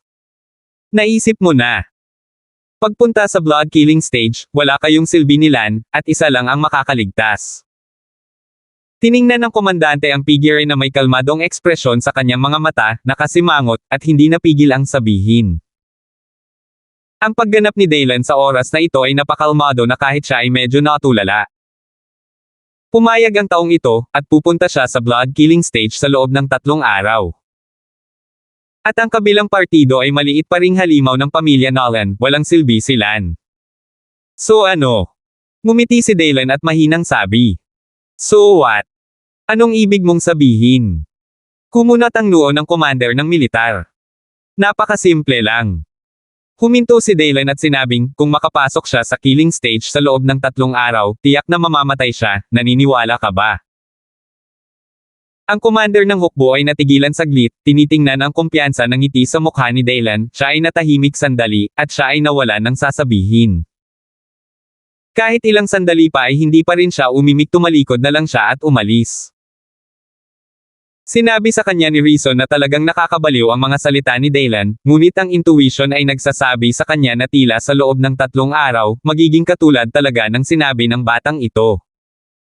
Sa blood killing stage, walang silbi si Nolan at mamamatay. Tere na rin. Nang makitang nakaalis na ang lahat, nagkibit-balikat si Daylan at sinabi kay Howran na mapurol na ang mukha. Oh, okay. Daylan, Kuya Daylan, alis na tayo. Pagkatapos ay nagising si Howran na parang panaginip, at sa mukha na puno ng ekspresyon, dinala niya si Daylan sa Fox Ian Pavilion. Sa kalsada, habang naglalakad, hindi napigilan ni Howran na sabihin, Brother Faye, gusto mo ba talagang pumunta sa blood killing stage kasama si Nolan ng walang silbi?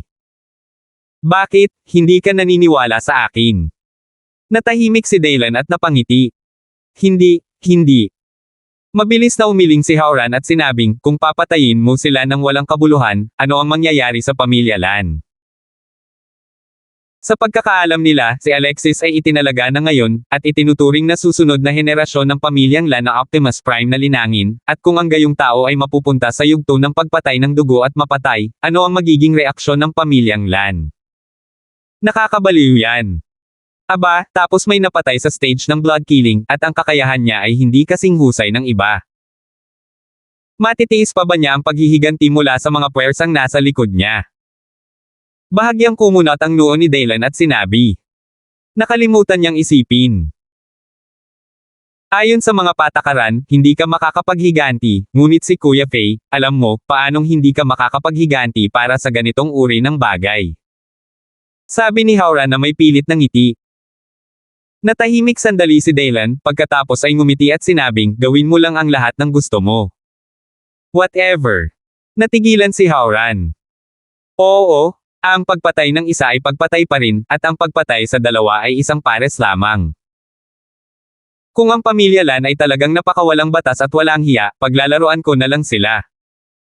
Pagkatapos ng lahat, sino ang natatakot sa kanino? Si Daylan ay duling, ngumiti, at bumulong. Ngayong naiintindihan na niya ang lahat, ang pamilya Lan ay tila walang makapangyarihang namamahala, kaya kung talagang gusto niyang gumawa ng gulo, matatakot ba siya? Ito ay malinaw na isang tanong na hindi dapat isipin. Takot sa umutot. Nang marinig ang huling pag-ungol ni Daylan, ibinuka ni Howran ang kanyang bibig, ngunit sa huli ay hindi siya nagsalita. Pagkatapos ay inakay niya si Daylan palabas ng lugar, patungo sa Fox Ian Pavilion. Ang Fox Ian Pavilion sa Dunhill City ay hindi masyadong sikat, ngunit hindi ito maliit.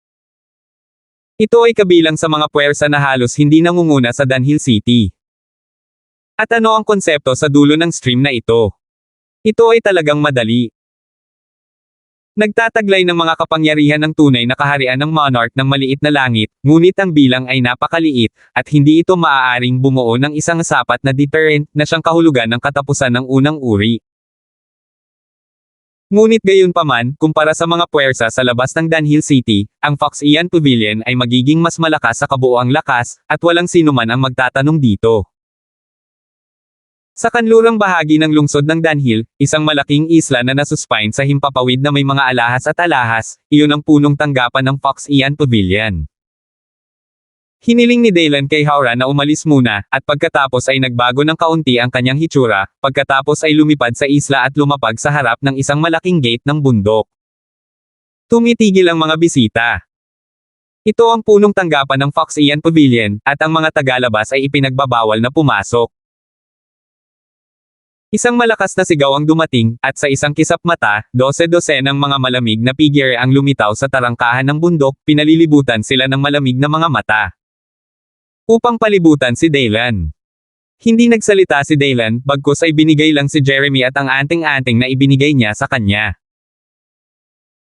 Binuksan ng kabilang partido ang token at tiningnan ito, nagbago ang kanyang ekspresyon, at pagkatapos ay kakaibang bumagsak ang kanyang mga mata kay Daylan. Ikaw si Daylan. Kilala mo ako. Bahagyang kumunat ang noo ni Daylan. Pumasok ka na. Umiling ang mukhang pinuno at lumayo sa daan. Natigilan si Daylan, at pagkatapos ay naglakad patungo sa gate na may kalmadong ekspresyon. Ngunit nang madaanan niya ang lalaki, isang boses na parang lamok ang tahimik na pumasok sa kanyang tainga, nagbago na ang sitwasyon, pakisuyong pansinin ang iyong kaligtasan. Hindi tumigil si Daylan, ngunit may bahagyang pagmuni-muni sa kanyang mga mata. Nagbago na ba ang sitwasyon? Saan kaya? 1173. Nang umalis si Daylan at pumasok sa gate ng Fox Ian Pavilion, 12-12 ng tao ang tumayo ng maayos. Mabagal na sinabi ng pinuno sa taong nasa likuran niya, pumunta ka at sabihin kay Leon, dumating na ang taong inirerekomenda ng kanyang lolo. Ang taong inirerekomenda ni Lolo Lion. Hindi ba? Natigilan ng taong nasa likuran niya, at agad na hindi napigil ang magtanong sa mahinang boses, Captain, maaaring ang taong kanina lang ay ang natagpuan ni Deputy Pavilion Master mo.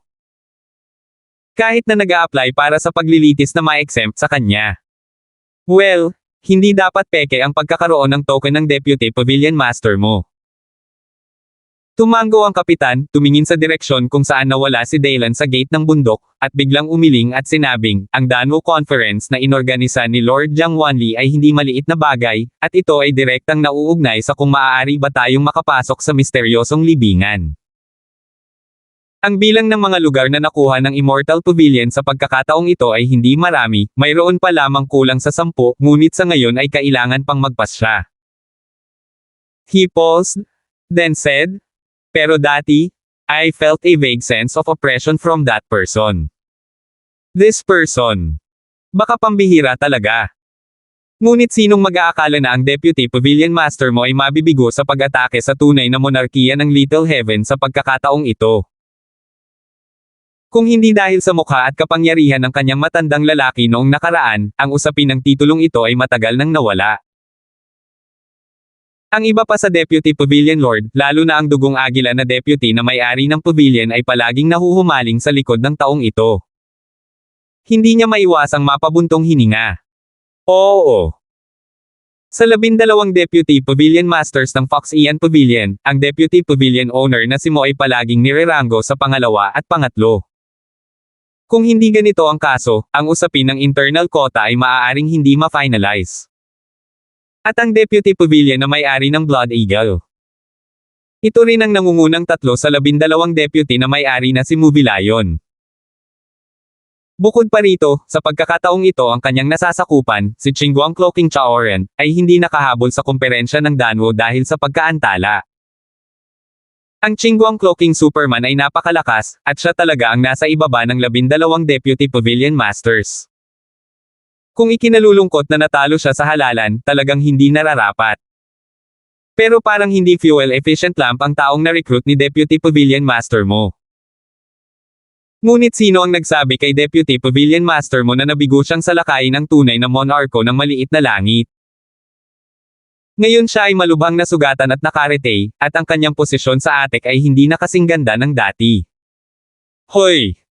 Natural na hindi alam ni Daylan ang tungkol sa mga bulong mula sa likuran. Gayunpaman, nang pumasok siya sa punong tanggapan ng Fox Ian Pavilion sa tabi ng gate ng bundok, hindi nagtagal ay dumating si Lion matapos marinig ang balita. Mr. Ember, sa wakas nandito ka na. Medyo nasasabik niyang sabi, pero kasabay ng pagsabi niya nito, may ilang hindi kilalang at masalimuot na ekspresyon ang lumitaw sa kanyang mukha. May nangyari ba? Mahinang tanong ni Daylan nang makita niya ang ekspresyon sa mukha ni Murayon. Alam mo? Tanong ni Murray na may matigas na ekspresyon. I don't know. Pero nung una akong pumasok sa gate, may palihim na nagpaalala sa akin na mag-ingat. Anong nangyari? Sabi ni Daylan. May nagpaalala sa iyo ng palihim. Dapat ay si Uncle Luoying iyon. Nagkataon na siya ang naka-duty sa patrol nitong mga araw na ito. Hoy, mahabang kwento, Mr. Ember, sumama ka muna sa akin sa Heking Palace ng aking lolo. Halika. Maupo ka kapag dumating ang oras, at sasabihin ko sa iyo ng dahan-dahan. Napabuntong hininga si Lion at sinabi. Okay. Siyempre si Daylan ay hindi nagmamadali sa sandaling ito, at sinabi niya ng kaunti pagkatapos marinig ang mga salita. Ngunit sa oras na ito, isang grupo ng mga tao sa malayo ang naisip na sila ay darating ng mayabang. Lion, Ito ang Deputy Pavilion Master na si Mo at ang taong nirekomende mo, Sok-Sok, ganito na lang, sa tingin ko ay hindi ito masyadong maganda. Ang pinuno ng pedestrian ay isang lalaking nakasuot ng asul na may mga tirenta sa likod niya. Pagdating, tinignan niya si Daylan ng masama at sinabing. Ang kanyang mga mata ay bumagsak sa mukha ni Daylan, puno ng provokasyon. Bahagyang kumunat ang noo ni Daylan, ngunit hindi pa rin nagsasalita. Nagbago ang mukha ni Lion, nanlilisik ang taong dumating, at sinabing, Xandro, nandito ka ba para manggulo? Don't dare. Ang lalaking naka-cyan robe na may mga tirenta sa likod niya ay ngumiti ng sarkastikong, ang kanyang mga mata ay nahulog sa mukha ni Daylan, ang kanyang tono ay mayabang, at sinabi pa niya sa isang nag-uutos na tono, ikaw, sumama ka sa amin. Let's go with you. Bakit? Ngumisi din si Daylan, mukhang tinatanggap ng mga to diba? Xandro, binabalaan kita. Ito ang ating pinarangalan na panauhin ng Hall of Harmony. Mas mabuting tanggalin mo na sa akin ang mga dirty tricks mo, kung hindi, pagsisihan mo ito. Malamig ding sabi ni Leon. Yo. Pagsisisihan ko ito, napaka-Erangel, takot na takot ako. Puno ng kabalintunaan ang mukha ni Xandro, at tinapik niya ang kanyang dibdib at nginisyan, habang sinasabi, Lion, kung sasabihin mo ito ng 3 beses sinabi niya sa akin noong 1 buwan na dapat pa rin akong matakot at mag-alinlangan. Ngunit ngayon, ikaw at ang puso ng Ching, ang palasyo mo ay may problema pa rin para sa iyong sarili. Siya lang ba? Namula ang mukha ni Maraen at naging atay ng baboy. Huminga siya ng malalim, kinagat niya ang kanyang mga ngipin at dahan-daang sinabing, umalis ka na. Ito ang utos ng Deputy Pavilion Master of the Blood Eagle. Naisip mo na, gusto mo ba talagang sumaway? Pagkatapos ay sinabi ni Xandro na may malamig na ekspresyon. Ano? Ito ba ang utos ng Deputy Pavilion Master ng Blood Eagle? Kara-rating lang ni Daylan sa kanilang Foxy Anch headquarters, na target na ba siya? Hehe. Ngayon alam mo na. Ikaw, sumama ka sa amin. Pagkatapos ay nginisya ni Xandro, hindi na tumingin kay Maraen, ngunit sumulyap kay Daylan ng masama, pagkatapos ay tumalikod at umalis, na parang iniisip na si Daylan ay tiyak na susunod sa kanyang mga yapok at sasama sa kanya upang makita si Vice Jessie ng Pavilion Master. Ngunit nang makailang hakbang siya, biglang nagbago ang mukha niya, lumubog siya, at bigla siyang tumalikod at malamig na tinitigan si Daylan, at sinabing masama, hindi mo nakita ang sinabi ko. Anong sabi mo? Narinig ko. Sinulyapan siya ni Daylan at mahinang sinabi. Narinig ko kung bakit hindi ka sumama. Malamig na sabi ni Xandro. Bakit naman ako sasama sayo? Pamilyar ba ako sayo? Walang pakialam na tumingin si Daylan sa lalaki at mahinang sinabi. Naningkit ang mga mata ng lahat. Lalo na ang taong dinala ni Xandro, malamig na tinitigan siya, na may napakasamang ekspresyon. Walang pakialam na tumingin si Xandro kay Daylan, dinilaan ang kanyang mga labi, at sinabing, naisip mo ba na si Jeremy at ang matandang iyon ay makakasuporta pa rin sa iyo? Sinasabi ko sa iyo, dumating na ang lalaking iyon ngayon. Kung mayroon ka pang kaunting paningin Jenner, lumakad ka na lang sa akin ng matapat, kung hindi, ikaw ang nasa panganib. Halatang walang pakialam si Daylan sa mga mata ng mga taong ito. To put it bluntly, isa lang siyang grupo ng maliliit na tao. Siya ay walang kahit na interes sa pang-aapi ng mga tao, dahil wala siyang pakiramdam ng tagumpay, kung hindi, ang mga taong ito ay hindi maaaring nasa harap niya. Mayabang kaya. Nang marinig ito, tumingin si Daylan kay Xandro nang walang pakialam, pagkatapos ay lumayo, tumingin kay Lion at sinabing, Tara na, ayaw mo ba akong dalhin sa ilang heking palas? Well. Tumango si Maraen at gustong umalis ng mabilis. Pagkatapos ay nakita niya si Xandro na nakaharang sa kalsada, at malamig na sinabi, umalis ka. Ikaw. Pagkatapos ang mukha ni Xandro ay sobrang pangit, nakatingin kay Daylan, ang kanyang mga mata ay parang malamig na ulupong, puno ng malamig na ginaw. How dare this person be so ignorant of praise, really hateful. Sa huling pagkakataon, uulitin ko, sumama ka sa amin, maaari kong palayain ang iyong pag-aalinlangan kanina. Kung hindi, binabalaan kita na ang lugar na ito ay hindi isang mahirap na bundok tulad ng iyong liblib na lobo na lungsod, sirang kabukiran, ang ating tubig, ngunit napakalalim. Tinitigan niya si Daylan at sinabing. Gayunpaman, hindi man lang siya nilingan ni Daylan, hindi niya ito pinansin. Kaagad pagkatapos noon, nakita niya na si Murray yun ay direktang marahas, at umirap, Xandro, sasabihin ko ito sa huling pagkakataon, umalis ka. Kung hindi, kahit na hindi natin kayang protektahan ang ating sarili ng Qing Palace, kung gusto ka naming patayin, madali pa rin iyon. Ikaw. Pagkatapos ay biglang nagbago ang mukha ni Xandro, sobrang galit, nakatitig kay Laiyan. Pagkaraan ng ilang sandali, ang mapanglo na mga mata ay bumagsak muli kay Daylan, at huminga siya ng malakas, sinabing, Humph. Dahil ikaw kung kailangan mong maging walang alam sa papuri, ayos lang, babalik ako at sasabihin ang totoo. Umalis ka na. Kumunat ang noo ni Daylan at malamig na sumigaw. Biglang tinamaan ng kidlat si Xandro, na para bang tinamaan siya ng isang nakakatakot na aura, at sa sumunod na sandali ay nawalan siya ng lahat ng lakas, nang hina ang kanyang mga paa, ang kanyang mga mata ay nagpakita ng pagkagulat at takot, at tumingin siya kay Daylan ng may takot. Nanginginig ang lahat. Pagkaraan ng mahabang panahon, ang kanyang buong katawan ay basang-basa ng pawis, ngunit sa sandaling ito ay tila nanambalik ang kanyang lakas, at agad na umalis sa isang nakakatakot na paraan, hindi nang ahas na manatili pa.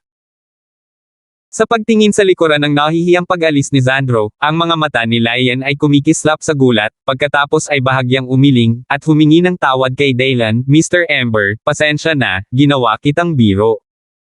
Hindi biro. Pero gusto ko talagang malaman, anong nangyari. Sabi ni Daylan. Sumama ka sa akin, pumunta tayo sa templo at mag-usap. Si Murray yun ay gumawa ng isang kilos ng paanyaya at sinabi. Well. Tumango si Daylan. Pagkatapos ay nagtungo silang dalawa sa punong tanggapan ng Fox Ian Pavilion sa isang tiyak na direksyon. Sa isang tiyak na lugar ng punong tanggapan ng Fox Ian Pavilion, mayroong isang tuloy-tuloy at marilag na palasyo na nakatayo.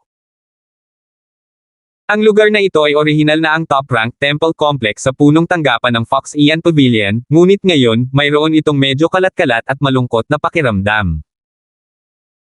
Narito ang hall ng Heking, isa sa 12 bulwagan ng punong tanggapan ng Fox Ian Pavilion, at isa sa grupo ng mga bulwagan na pinamamahalaan ng lolo ni Laiyan, si Jeremy. Sa oras na ito, sa isang hindi nakikitang gusali sa Heking Palace, isang kulot na matandang lalaki ang nanginginig na nakaupo sa isang upuan, nakasandal sa isang tungkod, ang kanyang mukha ay mapotla, at parang malapit na siyang mahulog sa lupa. Sa loak na iyon. Nang makita ang matandang ito, kahit si Daylan ay hindi napigil ang magulat, at nagulat na sinabi, Senior mo, paano mo ito nagawa? Ubo, ubo. Napatawa kita, munting kaibigan, ubo. Patuloy ang pag-ubo ng matanda at mahinang sabi. Sa oras na ito, ang kanyang mga eyeballs ay natatakpan ng kulay abo at puti, at ang hininga ng kamatayan ay hindi maiwasan ang sinumang tumingin dito na hindi mapakali. Kumunat ang noo ni Daylan, ang kanyang mga mata ay bumaling sa kabilang partido at tumingin sa kabilang partido saglit, pagkatapos ay nagtanong, na bigong atakihin ang tunay na monarkiya. Paano mo nalaman? Anong ginagawa mo, munting kaibigan? Ubo, ubo, ubo. Si Laiyan, Jeremy, at ang dalawa ay sabay na napatingin kay Daylan na nagtataka. Umubo muli si Jeremy at sinabing, masyado akong makasarili. Naisip kong malapit na ang True Monarch Realm, ngunit sa huli, hindi ko inaasahan na isa pala itong bangin. Hindi ako humakbang, bagamat nakuha ko ito isang buhay ang nawala, ngunit isa ang nawala. Ubo, ubo, ubo. 1,174 na 12 Deputy Cabinet Masters Meeting. Ang kumpletong pangungusap na ito ay tila gumamit ng Jeremy at labis na lakas, kaya pagkatapos ng pangungusap na ito, nagsimula siyang umubo muli, at ito ay napakarahas pa rin. Nakakainip ang marinig, kahit na umaagos at nataranta. Lolo. Nagbago ang mukha ni Laiyan, humakbang siya pasulong, tinapik ang likod ni Jeremy, namumula ang kanyang mga mata, at sinabing, Lolo, huwag kang mag-alala, magiging maayos ito, nagtitiwala ako sa iyo, magiging maayos ito. Well, okay lang. Okay lang. Sumang-ayon sina Jeremy at difficulty, makikita ng kahit sino na wala itong kapangyarihan. Nang makita ang eksenang ito, nag-atubili si Daylan saglit, ngunit naglabas pa rin ng bote ng tableta, at kumuha ng gatas na puting thumb-sized na tableta, na puno ng mabangong hininga. Ang hiningang iyon, naamoy lang ito ni Jeremy, at nakaramdam ng ginhawa. Munting kaibigan, ito. Gulat na tiningnan ni Jeremy ang tableta sa kamay ni Daylan, at nanginginig na sinabi. Senior, kunin mo at kainin mo muna. Inabot ni Daylan ang tableta sa kabilang partido at sinabing. No, ahem, this should be a life treasure pill, right? Napakamahal na bagay, hindi makakarating. Nanginginig ang mga daliri na tumanggap ng tableta, si Jeremy ay natahimik ng mahabang panahon, o umiling. Lolo. Sabi ni Murray na may pagbabago sa ekspresyon. Ayos lang senior, kainin mo muna. Dahil kaya kong ilabas ito, nagpapatunay na kaya ko pang isuko ang tableta na ito. Tsaka hindi naman kasing halaga ang bagay na ito gaya ng iniisip mo. Umiling si Daylan at sinabi. Well, kung gayon maraming salamat. Si Jeremy ay tumingin ng malalim kay Daylan, itinaas ang kanyang kamay at itinaas ito, at pagkatapos ay uminom ng tableta, gulo, ang tableta ay pumasok sa kanyang katawan sa kanyang lalamunan. Maya-maya, mas lalong naging kulay rosas ang kutis ng kanyang mukha. Mas komportable ang pakiramdam ng buong tao. Pagkatapos ay nakita ko na si Jeremy ay tumayo at huminga ng malakas, iniunat ang kanyang mga kamay, at pagkatapos ay nagpasalamat kay Daylan at naikuyom ang kanyang mga kamao, nagpasalamat, Chen Xiaoyo, salamat talaga. Huwag kang mag-alala, gagawa ako ng paraan para makabawi sa kayamanan ng buhay na ito. Sa iyo. It's nothing to worry about, pero senior, you should tell me now, what happened? Umiling si Daylan at ngumiti, ang kanyang ekspresyon ay unti-unting naging solemn na, sabi. Okay, saka ko nasasabihin. Umiling si Jeremy, ngumiti ng mapait, at sinabing, simula noong huling paghiwalay natin, may naramdaman ako, at tuwang-tuwa ako, kaya agad akong bumalik at sinimulang salakayin ang Xiaotianzhen. Sovereign Realm. Ito ay orihinal na isang magandang bagay, ngunit nabigo akong matupad ang aking inaasahan, hindi lamang nabigo, ngunit nasira din ang pundasyon, kaya nagsimula ang aking bilis na bumaba sa pavilion. Tumango si Daylan, ito ay madaling maunawaan, ang kamao sa mundo ng paglilinang ay ang pinakamalaki, at ang lakas ay iginagalang. Si Jeremy at ang nakaraang sitwasyon ay hindi maihahambing sa mga nagsasanay ng Chi Realm. Kung maaari pa siyang maupo sa ganitong posisyon at hindi itataboy, siya ay maituturing na katwiran nitong lumulutang walang kamatayan na pavilion. Nangako ako na tutulungan kitang ayusin ang isang paunang natukoy na posisyon, at naayos ko na ito, ngunit ngayon ang aking lakas ay bumagsak, at ang paunang natukoy na posisyon ay isang mabangong meat bun, at maraming tao ang nanunood, kaya. So unstable na ang default position, di ba? Kinuha ni Daylan ang usapan at sinabi. Sorry. Sabi ni Jeremy na puno ng guilt ang mukha. Mr. Ember, hindi ko masisisi ang lolo ko dito. Kung hindi lang biglaan, hindi mangyayari. Sumingit naman ang Murray na iyon. Alam ko. Ikinaway ni Daylan ang kanyang kamay at sinabing, ito ang ibig sabihin ng Diyos, syempre hindi ko masisisi si senior mo, ngunit mukhang makakahanap lang ako ng ibang paraan para makapasok sa libingan. Sa anumang kaso, tiyak na mananalo si Chenny Longzhou. Dahil sa pamamagitan lamang ng pagkuha ng Chenny Dragon Bamboo, ang kanyang Zeshao Judgment True Art ay tunay na matutupad.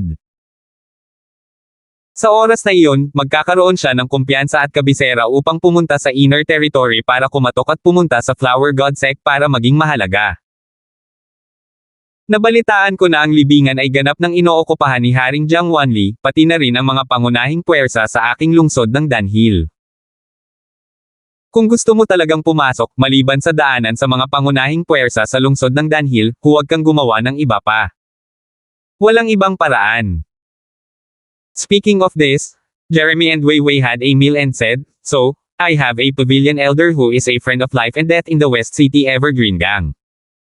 Mayroon din silang ilang lugar sa Evergreen Gang. I will write a letter. You can give it to him, maybe he can help figure it. Siya ay karaniwang masasabing ganap na wala sa kapangyarihan ngayon, at ang dugong agila ay tila may matatag na puso para sa posisyong ito. Sa kasong ito, hindi niya dapat mapanatili ito. Dahil sa pagkakasala, tinulungan niya si Daylan na mag-isip ng plano ng maaga. Urong. Hindi naman kailangang masyadong manhid. Napailing na lang si Daylan nang marinig niya ang mga salita, ngunit sa sandaling ito, isang grupo ng mga malamig na tao ang biglang kumatok sa pinto at pumasok, nakatingin kay Jeremy at sinabing, Deputy Master mo, welcome ang dalawang master. Ano? Nagbago ang ekspresyon ni Jeremy, dahan-dahan siyang bumangon, at humingi ng tawad kay Daylan sa upuan, I'm sorry Ember Xiaoyu, babalik ako kapag pumunta ako, hintayin mo ako dito. Gusto niya rin pumunta. Pinutol ng pinuno ang mga salita ni Jeremy, itinuro si Daylan at sinabing walang pakialam. Ano? Nagbago ang ekspresyon ni Jeremy. Pinaikit din ni Daylan ang kanyang mga mata, itinuro ang kanyang sarili, at sinabing, pupunta rin ako. Oo. Inimbitahan ako ng dalawang pavilion master kaya pumunta ka na rin doon. Tumango ang pinuno at malamig na sinabi. Captain Lee, pwede mo bang ihayag ang tono mo? Pinapunta lang ako ng dalawang pavilion master, at kahit si Ember Xiaoyu gusto kang makasama. Anong problema? Kumunat ang noo ni Jeremy at sinabing. Saglit na nag-alinlangan ang pinuno, ngunit dahan daw ang sinabi, nagpunta ang Deputy Pavilion Master ng Gang Jesse upang hanapin ang dalawang master ng pavilion. May narinig ako nang dumaan ako, kung tama ito, tila pinag-uusapan ang posisyong iyon. Bagay. Nagbago muli ang kutis ni Jeremy, at pagkatapos ay bumantong hininga siya, tumingin kay Daylan, at humihingi ng tawad, Xiaoyu Ember, pasensya na, ako ang naging sanhi sa iyo. Pumunta ka at tingnan mo. Gayunpaman, umiling si Daylan, bumangon at mahinang nagsabi. Chen Xiaoyu. Nanliit ang mga mata ni Jeremy. Dahil inimbitahan ito ng dalawang pavilion master, imposibleng sabihin ito ng hindi nakikita. Tsaka, gusto ko ring tingnan. Anong klaseng tao ang may-ari ng Blood Eagle Deputy Pavilion? Worth it ba ang concern niya sa ganoong posisyon lang? Ngumisi si Daylan at ngumiti, puno ng kabalintunaan. Gusto na niyang kusang talikuran ang posisyong ito, at pagkatapos ay pumunta kay Carter para humanap ng paraan, ngunit ngayon, nagbago ang isip niya. Ang pagsuko para sa walang anuman kundi para sa kanya, at ang iba na pinipilit siyang sumuko, tiyak na dalawang magkaibang konsepto ito. Kung gusto man ni Daylan ang posisyon na ito o hindi ay hindi isang bagay na ikaw, isang sirang deputy cabinet owner, ay maaaring magpas siya, maunawaan. Nang marinig ito, bumantong hininga si Jeremy, pagkatapos ay ngumiti ng walang magawa, at sinabing, ang Deputy Pavilion Master ng Blood Eagle ay napakalakas, at ang kanyang kaharian ay umabot na sa rurok ng ikalimang antas ng realm ng totoong mundo. Kung makikita mo ito mamaya, tandaan na huminahon ka, huwag kumilos ng mag-isa. Naiintindihan ko. Bahagyang ngumiti si Daylan. Pakiusap. Ang pinuno ay gumawa ng isang kilos ng pakiusap. Pagkatapos ay umalis sila sa hall ng Heking at pumunta sa pinakakahanga-hangang bulwagan sa punong tanggapan ng Fox Ian Pavilion. Sa harap ng isang malaking gintong tarangkahan na bato, may dalawang umaatungal na higanteng mga estatwa ng tigre na nakatayo sa kaliwa at kanang bahagi. Ang mga ito ay kamangha-manghang ginawa at parang buhay.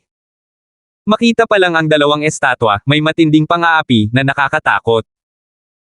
Sina Daylan at Daylan ay dinala sa gintong pintuang bato ng mga taong iyon.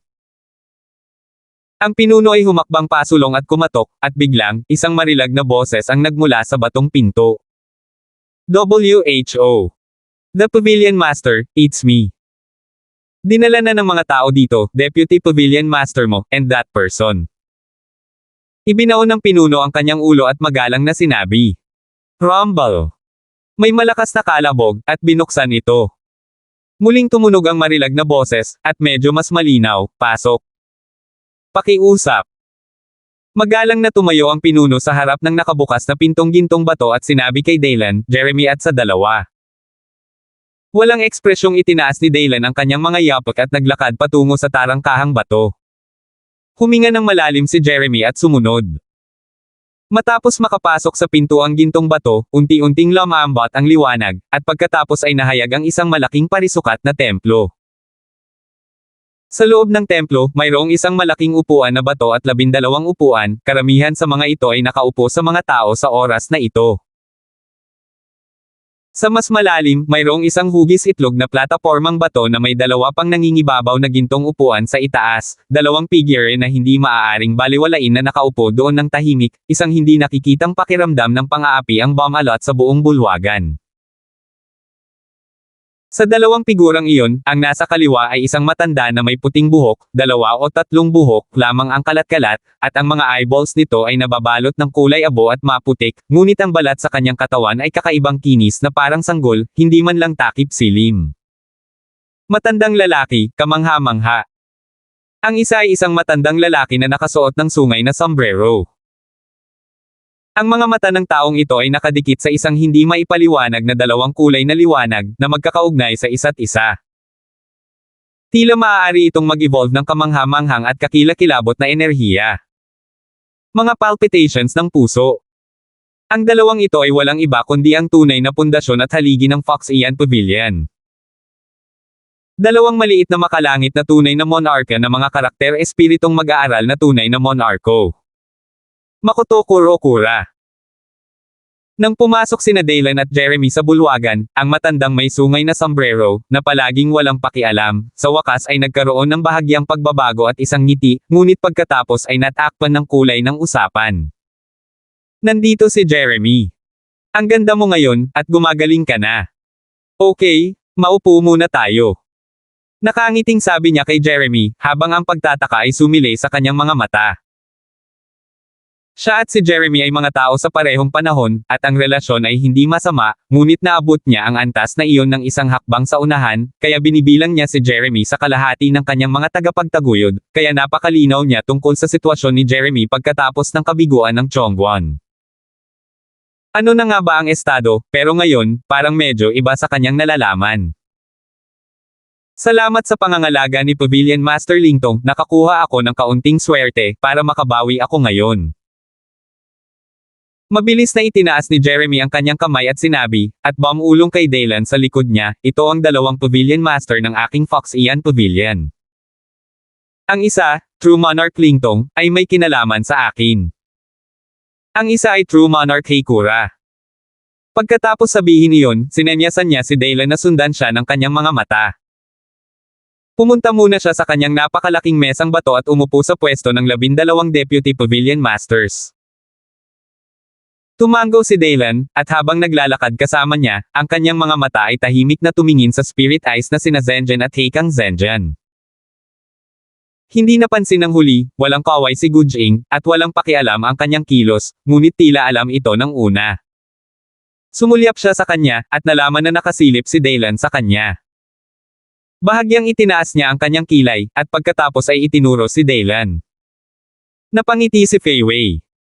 At the same time, nagulat pa rin siya, mukhang may ibig sabihin si Jeremy na mahanap ang batang ito.